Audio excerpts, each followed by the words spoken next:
Bonjour à tous ou bonsoir à tous, ça dépend de l'heure à laquelle vous êtes en train de nous suivre. Que la paix et la grâce vous soient données de la part de Dieu notre Père et de Jésus-Christ notre Seigneur et Sauveur. Prions Dieu. Père, ouvre nos oreilles pour que nous puissions écouter cet échange de ce jour. Au nom de Jésus-Christ notre Seigneur et Sauveur. Amen. Bien-aimés, nous avons déjà parlé de l'esprit d'équipe 2 fois déjà et nous allons continuer à en parler. Et nous avons dit qu'il y a un bon esprit d'équipe qui donne de bonnes choses, mais il y a aussi un autre esprit d'équipe qui n'est pas tout à fait bon et qui donne aussi d'autres résultats. Mais ici, nous voulons continuer à parler de ce qui est un bon esprit d'équipe qui donne de bonnes choses. Et dans l'esprit d'équipe, nous voyons ça dans beaucoup de choses, dans beaucoup de situations, comme nous avons dit la fois passée. Et ici, je voudrais épingler quelque chose que nous voyons où il y a l'esprit d'équipe qui donne de bonnes choses. Je cite, quand vous regardez les racines d'un manguier, vous voyez les troncs du manguier, vous voyez les feuilles du manguier, cet ensemble, cette équipe-là, donne des mangues. Donc, il n'y a pas de mangue s'il n'y a pas l'esprit d'équipe entre les racines, les troncs, les feuilles, les branches, tout ça. Mais, comme il y a un bon esprit d'équipe, ça nous donne des mangues. Et nous voyons aussi dans l'air que nous respirons, il y a, dans l'air que nous, pas dans l'air que nous respirons, dans l'eau. L'eau, nous avons l'eau. Les scientifiques, les savants scientifiques nous disent que l'eau, c'est l'hydrogène et l'oxygène qui nous donnent l'eau. Vous voyez qu'il y a un esprit là-bas, l'équipe, il y a autant de molécules d'hydrogène, autant de molécules d'oxygène, et cela nous donne de l'eau. C'est l'esprit d'équipe. Et les abeilles nous donnent du miel, mais ce n'est pas l'esprit d'équipe qui nous donne du miel. Si les abeilles n'ont pas l'esprit d'équipe, on n'aura pas de miel. Mais les abeilles travaillent dans cet esprit d'équipe. Il y en a qui font ceci, il y en a qui font cela, et ensemble, ça nous donne du miel. Et j'étais émerveillé de voir encore dans la nature, dans ce que nous vivons, un esprit d'équipe qui m'a dit, mais ça c'est un exemple à suivre. D'ailleurs, la Bible le dit ça un peu autrement, quand on dit que va vers la fourmi, toi qui es paresseux. Quand j'ai regardé les fourmis qui déplaçaient une mouche, mais regardez la grandeur de la mouche et par rapport à la grandeur des fourmis. Mais ensemble, les fourmis travaillent ensemble dans cet esprit d'équipe et ils déplacent les mouches facilement jusqu'à leur demeure. Mais bien aimés, vous voyez que dans la nature, il y a beaucoup de choses que nous pouvons citer où nous voyons l'esprit d'équipe. Voilà la maison qui est construite. Mais cette maison est construite grâce à ce qu'on a mis ensemble. Vous avez la fondation où il y a des pierres, où il y a des ciments, où il y a des sables, etc. Vous avez les murs où il y a les ciments, il y a les briques et tout ça. Vous avez quoi on doit aussi crépir les murs, le crépissage est là. Et on doit mettre la peinture. Et vous avez à la toiture, il y a des tôles, il y a des chevrons, les tôles ne peuvent pas tenir à la toiture grâce aux clous qui sont là. Donc tout ça c'est bien arrangé, c'est aussi l'esprit d'équipe. Et dans l'esprit d'équipe, parmi nous les hommes, il y a des gens qui dérangent l'esprit d'équipe. Il y a des personnes qui dérangent l'esprit d'équipe. Dans nos groupes, dans nos associations, il y a des dérangeurs de l'esprit d'équipe. Et les dérangeurs là sont de deux ordres. Il y a les dérangeurs internes et il y a les dérangeurs externes. Les dérangeurs internes sont, le leader lui-même peut être un dérangeur, c'est lui-même qui peut casser l'esprit d'équipe. Les leaders, les responsables, les conducteurs, les chefs, lui-même peut casser l'esprit d'équipe. Ça, c'est à l'interne. Mais toujours à l'interne, les membres qui sont dirigés, qui sont conduits, eux peuvent, parmi eux ou bien toute une équipe, peut déranger l'esprit d'équipe. N'est-ce pas qu'on nous dit l'orange pourri qui est parmi les oranges qui sont en bon état, alors ce qui est pourri va contaminer les autres et les autres seront aussi pourri. Donc, l'esprit d'équipe peut être dérangé par les personnes de dedans. Comme nous avons dit, les leaders, les responsables lui-même, ou alors un membre ou quelques membres. Mais en dehors d'eux, il y a aussi des dérangeurs qui viennent de l'extérieur, de l'externe. Ils peuvent être des camarades de l'extérieur, ils peuvent être des amis, ils peuvent être des connaissances, ils peuvent être aussi des gens qui viennent seulement pour nuire l'esprit d'équipe qui existe dans votre groupe. Et bien aimés, en dehors de cela, nous pouvons citer des comportements qui dérangent l'esprit d'équipe. J'ai épinglé 7, mais on peut en avoir plus. Hein. Je les cite comme ça, ce n'est pas par ordre de grandeur ou d'importance, mais je les cite 7. Le premier comportement que je cite, c'est l'orgueil.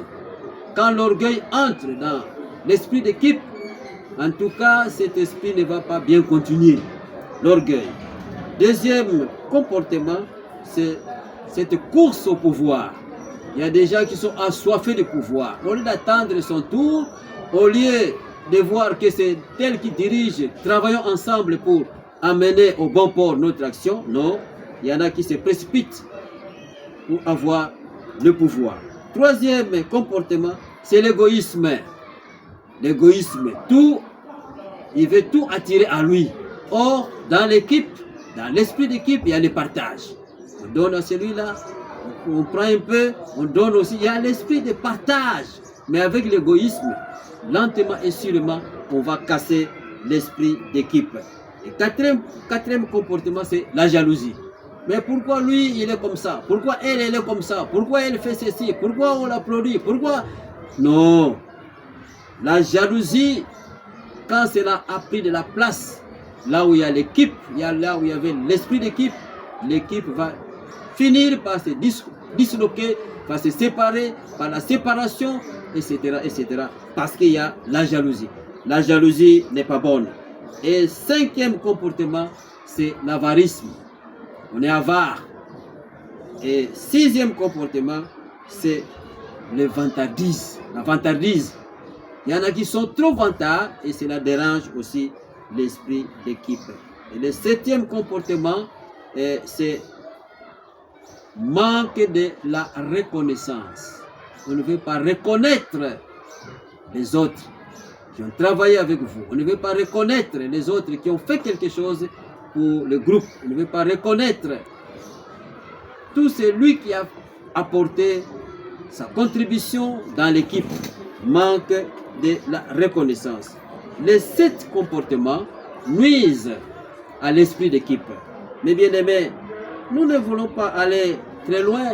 Je voulais terminer cette adresse, notre causerie, par un exemple que nous avons déjà entendu par-ci par-là. Je cite, il y a un chasseur qui est allé à la forêt. Il a chassé et Dieu lui a fait grâce. Il a tué un éléphant. Vous voyez que la forêt, c'est la forêt. Hein? Et il faut qu'il rentre au village. Mais comment il est seul à la forêt? Comment va-t-il amener l'éléphant? Vous connaissez l'éléphant. Alors il est rentré au village pour dire aux gens que voilà, je viens de tuer un éléphant. Et tous les villages, tous les hommes se sont mobilisés pour aller chercher cet éléphant et l'amener au village.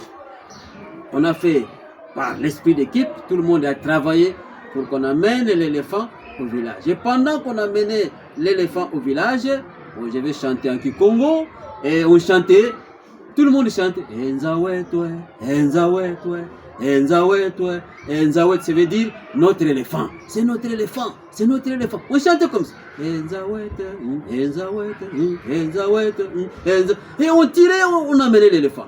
Tout allait à merveille. Mais quand on était arrivé proche du village, à l'entrée du village, les chasseurs qui a tué l'éléphant commencent à chanter, commencent à murmurer Enzawamie, Enzawamie. Et dire c'est mon éléphant, Enzawamie, Enzawamie. Maintenant, celui qui était à ses côtés, on a entendu, mais ça c'est quel chant? Ça c'est, nous disons Enzawet, ça devient Enzawami. Oh, celui-là s'est retiré. Et d'autres, on continue d'entendre des chasseurs chanter Nzawamie, Nzawamie, Nzawamie. Oh, mais comment? Ce n'est plus Nzawet, ça devient Nzawa. Oh, non. Ils se sont retirés. Et l'éléphant est resté à l'entrée du village. Le chasseur n'a pas pu tirer l'éléphant jusqu'à chez lui ou même jusqu'au village. Dans l'ancien temps, il y avait l'habitude de mettre les bocaux, hein, un endroit là où les gens se réunissaient chaque soir, où on parlotait, on parlait, et on éduquait aussi, on donnait l'éducation. Alors l'éléphant est resté là, à l'entrée du village, et l'éléphant est pourri là-bas à cause de ces papas-là, ces chasseurs, qui a changé le langage des chants. Au lieu de dire Enzaweto, il a dit Enzawami. Mais bien aimé, dans la vie, nous voyons aussi beaucoup de gens dans nos groupes qui ont l'esprit de ces chasseurs-là, qui ont l'esprit de, au lieu de travailler dans l'unisson, dans l'ensemble, dans cet esprit de dire, tout ça c'est nous, bien que chacun de nous a son don, chacun de nous a son talent, il peut mettre cela au service des autres, mais si on commence à dire c'est seulement moi, les moi, non, les moi, non. Quand vous dites trop de moi, vous devenez comme un lingala, les moi c'est donc petit, moi, moi. Et en lingala, quand on dit ngai, alors ça devient ngai, ça devient amer. Et l'équipe ne va plus continuer à fonctionner, ça sera un échec. Voilà, mes bien-aimés, notre troisième volet sur l'esprit d'équipe.